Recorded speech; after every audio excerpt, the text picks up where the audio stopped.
Hello everybody, this is Sunny from the Cyborg Rhino, and in today's video I'm going to be discussing the topic, which is, was Russell T Davies 2, RTD2? Yep, that's right. Was it a failure or was it a success?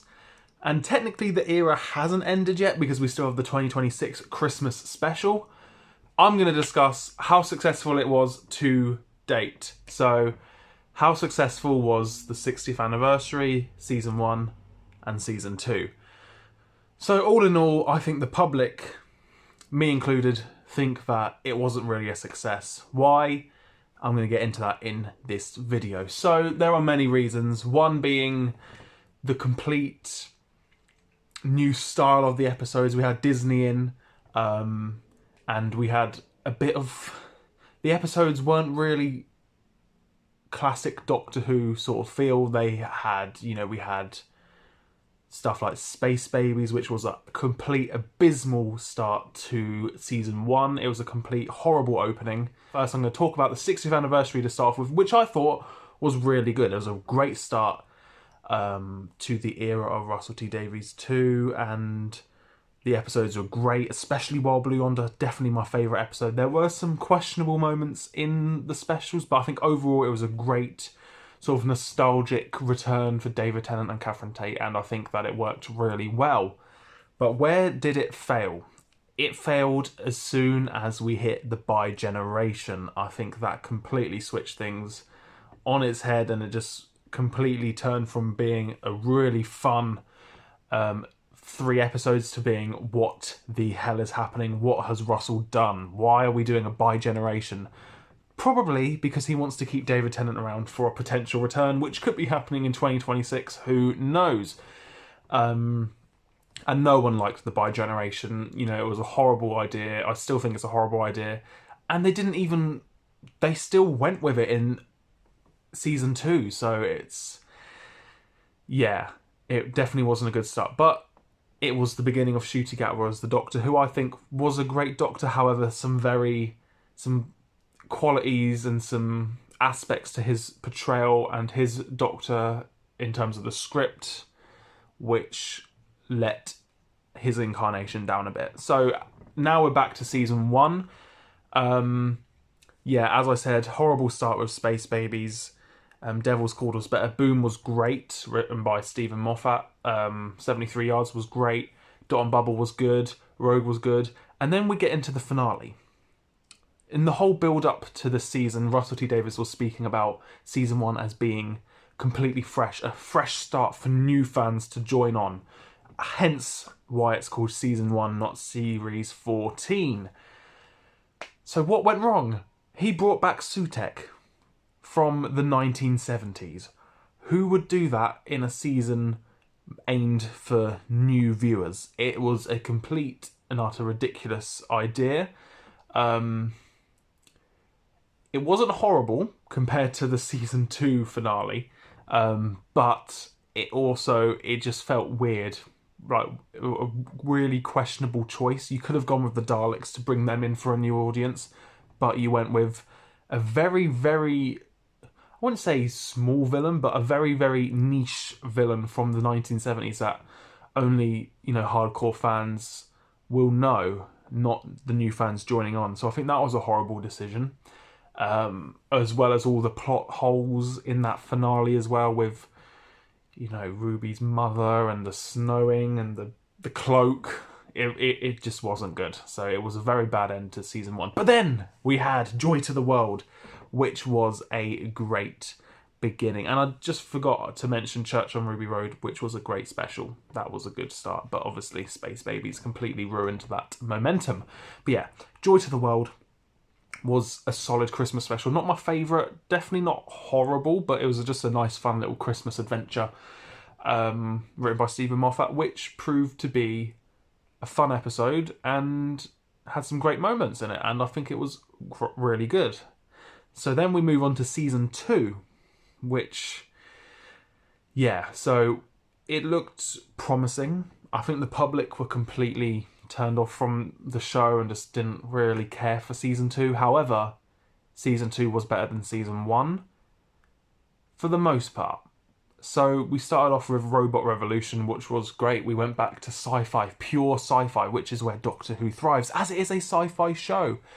And Robot Revolution was great. I think it had some really fun moments. It wasn't awesome, but it was a solid start to the season, and it definitely felt more like the show we know and love. We move on to episode 2, Lux, and that was a bit more experimental, a bit more like Devil's Cord, but it also just, it was good. It was a really good story, and the fun things it plays around with, you know, like the breaking the fourth wall stuff, I wasn't a fan of, but I think overall it was just a fun episode, and it was really good. So Lux was a success in my opinion. Then we move on to The Well, which was, in my opinion, the best episode of the season, and I think everyone probably would agree on that. It was great. Again, bringing back something from the past for a complete fresh beginning. Not really a smart idea, because I think with season 2, Russell just went overboard with bringing old things back, even though the whole point of this renumbering seasons is to give the audience a new starting off point. So you wouldn't bring back any returning things until at least just a finale. And when you do bring back things, don't bring back things from ages ago. Bring back things that people would know of, like the Daleks or Cybermen. So The Well was great episode, perfect. We move on to Lucky Day. Again, great episode, perfect. It doesn't help that there were lots of Dr. Light stories, because I know there was reasons, but with filming conflicts and stuff, but if you want a new Doctor who only has 8 episodes a season, you really need to get him in for every episode. And this one, there was no filming conflicts for Lucky Day, so I don't know why they chose that. But it was a good episode, and I really enjoyed it. Definitely very Torchwood feeling to it, and it was great. Story in the Engine, I personally didn't like this one, but I know the public did, so I'm going to call that a success. But again, I was happy with the Fugitive Doctor cameo, but again, who's going to know that? If you're planning to make this a starting on point, no one's going to know what you're talking about. No one's going to know who this is. So it's another aspect of Russell just saying, oh, let's bring this person back because it will generate content, which he has said in many interviews, which I completely disagree with. The main aim is storytelling, not generating content. So Story in the Engine was technically a success. Interstellar Song Contest, I enjoyed it. Most people are like, meh. But I thought it was fun. It went on at the same night as Eurovision, so I thought it was just a bit of fun. But the politics of that episode were a bit like, I don't know why they had to make it that political. I mean, it could have just been a fun episode about singing, but no. But I'll call that a success. And then the end of Interstellar Song Contest, we have a bi-generation with the Rani, which is probably one of the silliest ideas ever. Just go with the one Rani. I mean, both Ranis were great, but just stick it with one. Why do you have to make things so convoluted? I mean, and so confusing? Just keep it as one. And the reveal was awful. It was like a CBB show, or CBBC show. The reveal was awful. So that wasn't really good. And then we get onto Wishworld, which was alright. But then, at the end of Wishworld, we have the Omega reveal. And then it's like, okay, so you're bringing back the Rani, you bring back Omega. Hopefully Reality War is good. And it was not. I thought it was fun. But when you think of the plot points, it's horrible. It's fun, you can enjoy it. But technically, it's really bad. So you have Omega, the big reveal. No one's going to know who Omega is because, as Russell said, this is a starting on point. Omega's a massive skeleton because Russell just loves CGIing every old villain, and it does not work. It's silly, and I would say it's lazy, but you can say it's not lazy because they're making a massive CGI thing, but it's just a bit silly. It's just a stupid decision.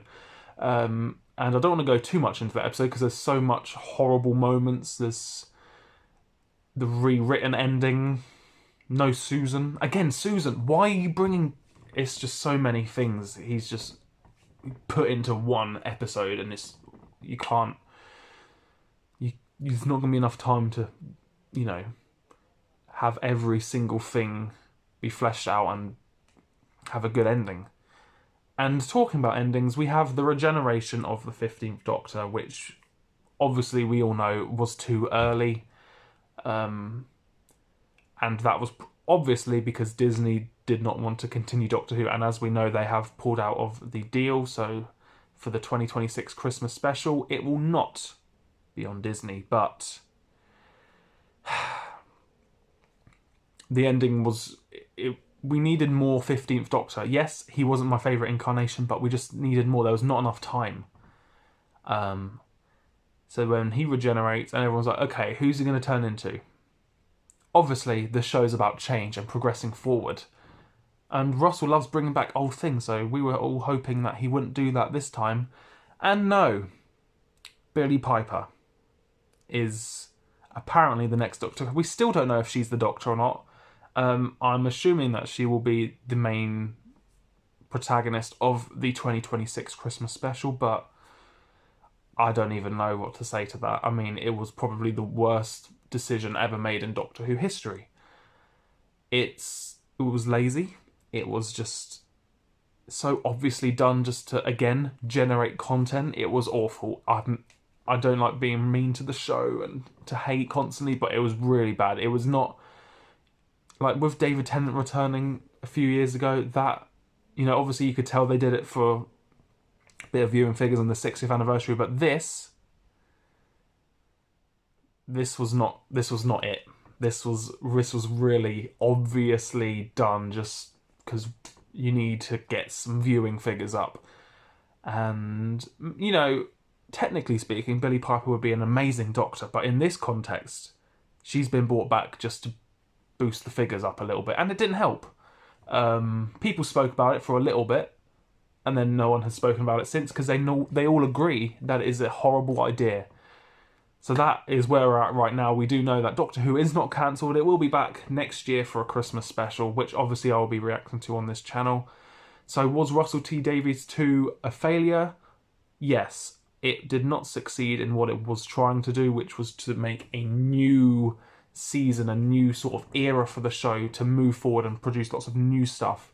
It didn't. It just went back to bringing back old things, but not even that. It went overkill. Rani, Susan, Midnight, Omega, Sutek. It just went on and on and on, and I was not a fan of it. And I think that going forward, we should be getting a new showrunner, a new team on the show, so it gets new, fresh eyes. We can't be having this bringing back old Doctors as new Doctors. We have to get new actors in there every single time, because that's what makes the show exciting. So yeah, what do you think? Was it a failure? Was it a success? Put all your thoughts in the comment section below. What did you think of the episodes? What was your favourite moment? What was your least favourite moment? What do you think of the Billie Piper stuff? Put it all below. I would love to see your comments, and I will reply to every single one. Thank you all for watching this video. I know it's been a little long, but I wanted to get my thoughts out there for Russell T Davies 2, as there won't be any more Doctor Who content except from the new spin-off for a little while. So this is my sort of roundup for season 1 and 2. What did you think of it? Put it in the comments below, and I will see you all in the next video. Goodbye.